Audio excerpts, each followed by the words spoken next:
مولانا صاحب کچھ لوگ مسجد میں وضو میں بہت اجرت میں ہوتے ہیں اور وہ ایسی حالت میں وضو سے مسجد میں داخل ہوتے ہیں کہ بدن سے پانی ٹپک رہا ہوتا ہے، اور وہ پانی جب قالین میں داخل ہوتا ہے، جذب ہوتا ہے، تو اس سے قالین میں بدبو پیدا ہوتی ہے۔ اس کے متعلق کیا حکم ہے؟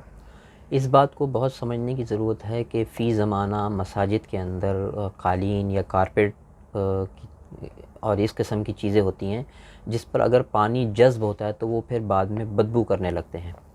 تو اصل تو نماز کا وقار یہ ہے کہ نماز کی تیاری، نماز کے لیے جانا، مسجد پہنچنا، یہ سب سہولت سے، آرام سے اور دھیرے سے ہو، اس میں کسی قسم کی تیزی اور بھاگ دوڑ نہ مچائی جائے۔ حدیث میں بالکل اس کو ناپسند کیا گیا ہے۔ دوسرا یہ ہے کہ جب کوئی شخص وضو کر لے تو مسجد میں داخل ہونے سے پہلے جو ہے یہ اپنے اعضاء کو سکھا لے اور اس پانی کو سکھا لے، چاہے کسی رومال کے ذریعے ہو یا کسی اور چیز کے ذریعے ہو۔